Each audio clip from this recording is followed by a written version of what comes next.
पत्रकारांना शिवीगाळ करणाऱ्या आणि जीवे ठार मारण्याची धमकी देणाऱ्या ईशान्य मुंबईचे खासदार संजय दिना पाटील यांच्यावर गुन्हा दाखल करून तात्काळ अटक करा आणि खासदारकीचा राजीनामा घ्या अशी मागणी बिरसा फायटर्स नंदुरबार संघटनेकडून महाराष्ट्राचे मुख्यमंत्री देवेंद्र फडणवीस, उपमुख्यमंत्री एकनाथ शिंदे आणि सुनीता पवार यांच्याकडे एका निवेदनाद्वारे करण्यात आली आहे। निवेदनात म्हटलंय की पत्रकारांना शिवीगाळ करणं आणि जीवे मारण्याची धमकी देणाऱ्या खासदार संजय दिना पाटील यांचा आम्ही जाहीर निषेध व्यक्त करतोय। ईशान्य मुंबईचे खासदार संजय दिना पाटील यांनी पत्रकार परिषदेत किंवा प्रतिक्रिया विचारणाऱ्या पत्रकारांना शिवीगाळ करत दमदाटी केली होती। आंदोलकांना धमकावताना त्यांनी माझ्या नादाला लागू नका, माझ्या विरोधात आंदोलन करण्याआधी जीवाचा विमा काढा, मी याआधी 5 जणांना ठार केलंय अशा आशयाची विधानं सुद्धा केली आहेत। पत्रकार हे लोकशाहीचे चौथा स्तंभ आहेत। निर्भीडपणे अन्याय अत्याचाराविरुद्ध वाचा फोडून जनतेला न्याय मिळवून देण्यासाठी ते काम करतात।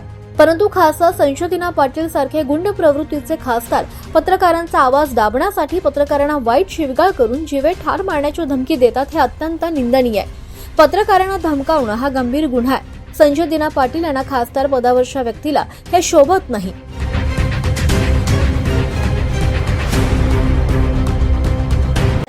मुंबईचे उद्धव ठाकरे गटातून शिवसेना शिंदे गटामध्ये गेलेले खासदार संजय दिना पाटील यांनी पत्रकारांना शिवीगाळ केली आहे आणि त्यांना जीवे ठार मारण्याची धमकी दिलेली आहे।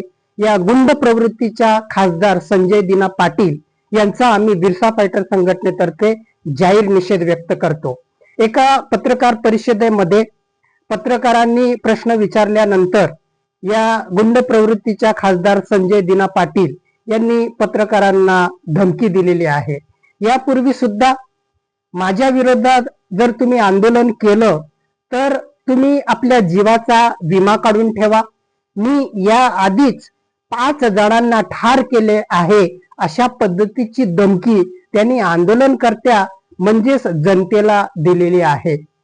पत्रकार हा लोकशाहीचा चौथा स्तंभ आहे।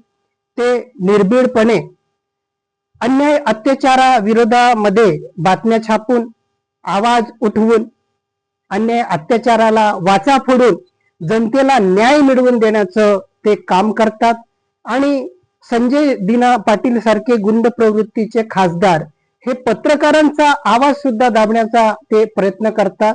हे अत्यंत निंदनीय आहे। म्हणून या घटनेचा आम्ही संघटनेतर्फे जाहीर निषेध व्यक्त करतो आणि संजय दिना पाटील यांच्या सारख्या खासदारकी पदावर राहणाऱ्या व्यक्तीला अशा पद्धतीचे हे गैरवर्तन, धमकी देणं, शिव्या देणं हे शोभत नाही। म्हणून संजय दिना पाटील यांच्या खासदारकी पदाचा राजीनामा घेण्यात यावा आणि यांच्यावरती फौजदारी गुन्हा दाखल करून अटक करण्यात यावी अशा पद्धतीची मागणी आम्ही बिरसा फायटर संघटनेतर्फे केलेली आहे। जय हिंद। 24 लाईव्ह महाराष्ट्र न्यूज साठी जगन ठाकरे, शहादा।